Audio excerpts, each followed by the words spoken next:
बहुत समय पहले की बात है कि एक अर्जुन नाम का लड़का एक गांव में रहता था। वो बहुत ही अच्छा आदमी था। वो गांव के सरपंच के घर में काम किया करता था। एक दिन वो बाजार जाता है। वहाँ बाजार में बहुत सुंदर सुंदर मटके देखता है, लेकिन उसे मटके सजावट के लिए नहीं बल्कि पानी भरने के लिए चाहिए थे। उसने पूरा बाजार देखा। आखिर में उसको सिर्फ 2 मटके मिले जो बहुत सुंदर थे और उसमें अच्छा खासा पानी भरा जा सकता था। तभी अर्जुन दुकानदार से कहता है, भैया ये मटके मुझे कितने में दोगे? तभी दुकानदार कहता है, भैया इन 2 मटकों का दाम 100 रुपया है। क्या 100 रुपया? हाँ भैया 100 रुपया। अरे दुकानदार जी, ये तो बहुत ज्यादा महंगा है। बाप रे बाप। देखिए भाई साहब, अगर आपको मटका लेना है तो लीजिए, नहीं तो रहने दीजिए। भाई साहब, क्या आप इसका प्राइस थोड़ा कम नहीं कर सकते? ठीक है, देखिए अगर आपको लेना है तो मैं 10-10 रुपए कम कर सकता हूँ, मगर मैं 90 रुपए से कम आपको नहीं दूंगा। एक मटके का प्राइस 90 रुपए होगा। बोलिए, दे दूँ आपको? ठीक है भैया, तुम्हारा बहुत बहुत धन्यवाद। मटके लेने के बाद अर्जुन घर आ जाता है। घर आने के बाद उसकी बीवी पूछती है, अजी सुनिए, आज आप सारा दिन कहाँ थे? आप तो 5 बजे घर आ जाते हैं ना? अरे भगवान, मैं ना 2 मटके लेने बाजार चला गया था, बस वही मुझे देर हो गई। क्या मटके? किस लिए मटके लेने गए थे? हमें तो कोई मटके नहीं चाहिए। ये मटके क्यों लेकर आए हैं आप? अरे भगवान, इतने सारे सवाल एक साथ, अब सबका जवाब मैं देता हूँ, मगर भगवान क्या मुझे खाना नहीं दोगी? मुझे माफ कर दीजिएगा, मैं अभी ना आपके लिए खाना गर्म करके लाती हूँ। आप बैठिए, आराम करिए। ये कहकर अर्जुन की बीवी उसके लिए खाना लेने चली जाती है और खाना खाते हुए अर्जुन अपनी बीवी को बताता है, भगवान, सरपंच जी ने मुझसे 2 मटके लाने को कहा था। अच्छा। अगले दिन अर्जुन सरपंच के घर जाता है और उन्हें मटके दिखाता है। अरे भाई वाह अर्जुन वाह, अरे ये तो बहुत ही सुंदर मटके हैं।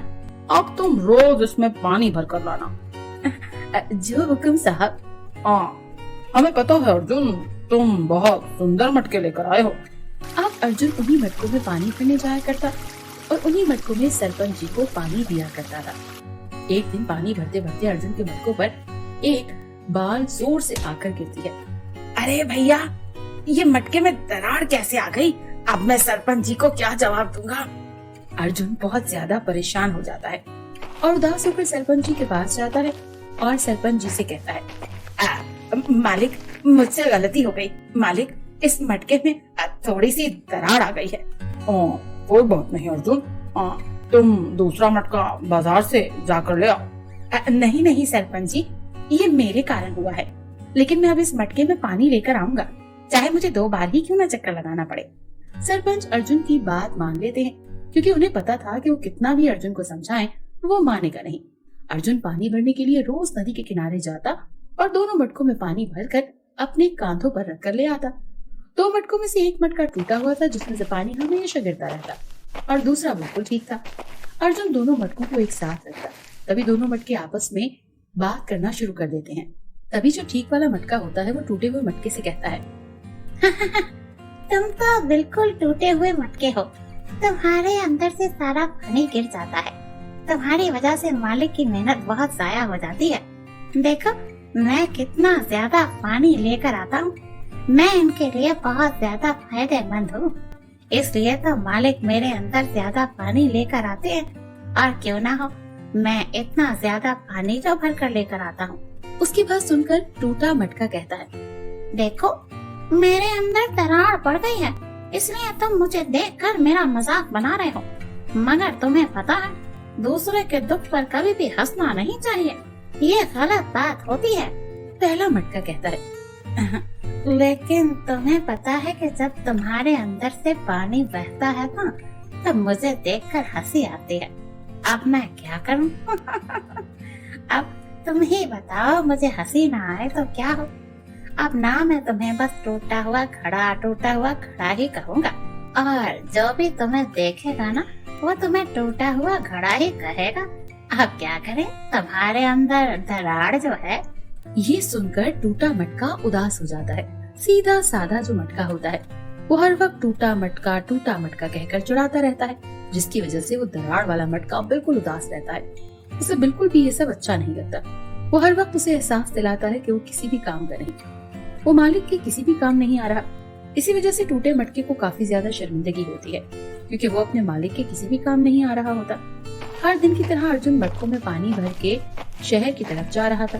तभी टूटे मटके ने अर्जुन से कहा, सुनिए मालिक, आप मुझे हटाकर कोई अच्छा सा मटका ले लें, मैं आपके किसी भी काम नहीं आ सकता हूँ। अर्जुन कहता है, क्यों, क्या हुआ? मालिक, मैं सारा पानी नहीं लेकर जा सकता। मुझ में काफी सारी दरारें आ गई हैं, जिसकी वजह से इनमें से पानी गिरता रहता है। मैं आपके ऊपर सिर्फ एक बोझ हूँ, मैं आपके किसी भी काम नहीं आ सकता। अरे, तुम अपनी सिर्फ बुराई देख रहे हो और मैं तुम्हारे पीछे छुपी हुई अच्छाई देख रहा हूँ। तुम्हारे पीछे छुपी हुई अच्छाई मुझे नजर आ रही है, इसीलिए मुझे तुममें कोई भी कमी नजर नहीं आ रही। तुम्हें ऐसा क्यों लगता है कि तुम मेरे किसी भी काम नहीं आ रहे? तुमने तो मेरी बहुत मदद की है। टूटा हुआ मटका कहता है, मालिक, वो कैसे? जब तुम रोज नदी से वापस आ रहे होते हो ना, तो तुम्हारा आधा पानी नीचे जमीन पर गिर रहा होता है। अरे, जिसके कारण फूल अच्छे से उग रहे होते हैं, और फिर भी तुम अपने आप को नाकारा कहते हो। क्या मालिक, मैं आपकी कोई मदद भी कर रहा हूँ? मुझे इस बारे में कुछ भी पता नहीं था। वो कैसे मालिक? जो फूल उगते हैं ना, इन सबको मैं बाजार में बेचकर अच्छे पैसे कमा लेता हूँ। तुम्हें पता है, जिसके कारण मुझे अच्छा खासा फायदा होता है, और ये सब तुम्हारे ही कारण होता है। तुम अपने आप को किसी से भी कम मत समझो। ओ मालिक, मुझे ऐसा पता नहीं था कि मैं आपके काम भी आ सकता हूँ। मैं टूटा हुआ हूँ, फिर भी मैं आपकी मदद कर रहा हूँ, ये जानकर मुझे बहुत अच्छा लगा। अच्छे मटके को अपनी गलती का एहसास होता है और वो टूटे मटके से माफी मांगता है। तभी अच्छा मटका कहता है, मुझे माफ कर दो मेरे दोस्त, मैंने तुम्हारा बहुत मजाक उड़ाया। मुझे तुम्हारा मजाक नहीं उड़ाना चाहिए था। मैं बहुत शर्मिंदा हूँ अपने इस हरकत पर, मुझे माफ कर दो। तो टूटा हुआ मटका कहता है, कोई बात नहीं यारा, तुमने अपनी गलती तो मानी, मैं बहुत खुश हूँ। तो दोस्तों, इस कहानी से हमें क्या सीखने को मिलता है? इस कहानी से हमें ये सीखने को मिलता है कि कोई भी चीज बुरी नहीं होती। हम किसी भी चीज को बेकार समझकर उसे फेंक नहीं सकते, क्योंकि हर काम किसी न किसी कारण ही होता है। और अगर किसी को कोई चोट लग जाए या किसी में कोई खामी हो, तो दूसरे बंदों को उसका मजाक नहीं उड़ाना चाहिए। जब वो गाय बाहर निकल आती है, तो सूरज को हसरत भरी निगाहों से देखती है, मानो कि वो उसका शुक्रिया अदा कर रही हो। फिर सूरज उस गाय के सर पर हाथ फेरता है और अपने घर की तरफ बढ़ने लगता है। तो गाय पीछे से आवाज लगाती है, रुक जाओ सूरज। सूरज घबरा जाता है। इस घने जंगल में इसे कौन जानता है? और वो पीछे मुड़कर देखता है तो वही गाय सूरज को बोल रही होती है, जिसे सुनकर सूरज बहुत ही हैरान हो जाता है और उस गाय की तरफ बढ़ने लगता है। फिर वो गाय कहती है, मुझे भगवान ने तुम्हारी मदद के लिए भेजा था।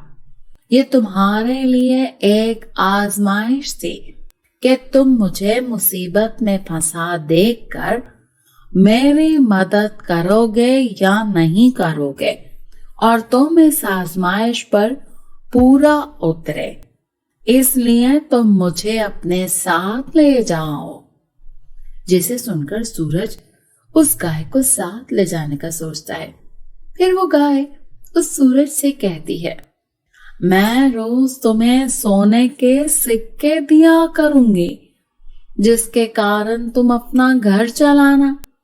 ये सुनकर सूरज बहुत खुश हो जाता है और उस गाय को अपने साथ अपने घर ले आता है। इस तरह वो गाय रोजाना सूरज को सोने के सिक्के दिया करती थी, जिससे न सिर्फ उसके घर का गुजर बसर अच्छे से होता, बल्कि वो अपने दोनों भाइयों की पढ़ाई का खर्चा भी बहुत अच्छे से उठाने लगा अब सूरज जो कि बहुत ही ज्यादा परेशान दिखाई देता था, वो बहुत ही खुश नजर आता है। सूरज अपने भगवान का बहुत ही धन्यवाद करता दिखाई देता है। सूरज अपने दोनों भाइयों और अपनी गाय के साथ बहुत ही खुश था। वो खुशी खुशी अपना जीवन बिताने लगे थे। स्थितियाँ उसका परिवार पूर्ण रूप से बदल गया। उसके पास जरूरत का हर सामान था। उसके पास ट्रैक्टर थे, गाय भैंस और एक अच्छा मकान भी था। जादुई बरगद की मदद से उसका परिवार पूर्ण रूप से सक्षम हो गया था। परंतु एक बात जो अभी भी नहीं बदली थी, वो थी राजू की ईमानदारी और उसकी अच्छाई। राजू की परिस्थितियों में इतनी जल्दी बदलाव को देखकर मोहन अपने ही दोस्त से मन ही मन में ईर्ष्या करने लगा और उससे दूर रहने लगा। मोहन का बदलता बर्ताव देखकर राजू दुखी हुआ और राजू अपने पुराने दोस्त को खोना नहीं चाहता था। इसलिए उसने मोहन से बात करने का मन बनाया ताकि सारे मनमुटाव दूर किए जा सके। मोहन से खुलकर बात करने के लिए राजू उसके खेत पर गया, परंतु राजू को देखते ही मोहन उससे दूर जाने लगा।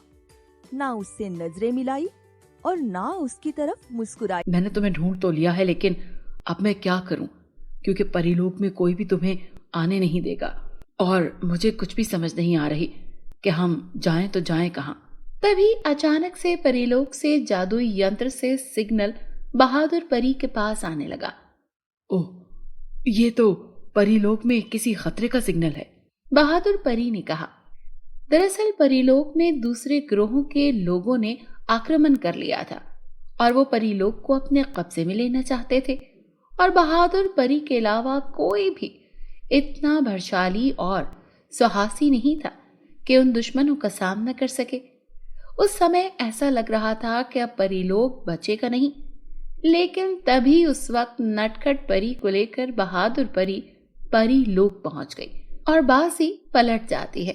बहादुर परी अपनी जादुई छड़ी को निकालती है और देखते ही देखते परीलोक के सारे दुश्मनों को समाप्त कर देती है। कुछ ही देर के बाद ऐसा लगता है कि मानो परीलोक पर किसी का आक्रमण हुआ ही नहीं। सब कुछ पहले जैसा हो जाता है। अब सब काफी खुश हो जाते हैं, लेकिन परीलोक में कानून के हिसाब से नटखट परी और